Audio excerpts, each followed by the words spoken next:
আজকে আমি চলে গেলাম মুড়ির মিল, কিন্তু গিয়ে বুঝতে পারলাম এটা ধানের মিল ছিল গো।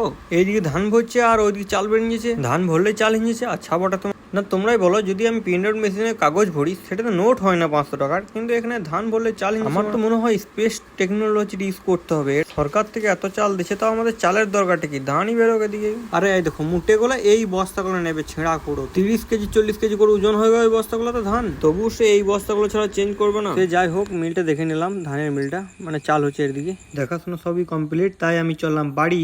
আর এদিকে মেঘগুলো দেখতে পাচ্ছ, মানে মেঘগুলো না, মেঘটা তেড়ে চলে এসছে, মানে আসে নাই, যাচ্ছে ওদিকে, যেদিকে আমরা যাব, মানে আমাদের বাড়ির দিকে চললো। তো চলো আমি চলে যাই বাড়ি, কিন্তু আমাদের যেতে যেতে বৃষ্টি চলে এসে তাড়াতাড়ি।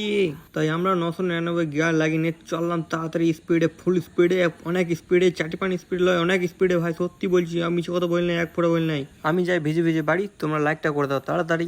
তো চলো টাটা, বাই বাই, দেখা হচ্ছে নেক্সট ভিডিওতে।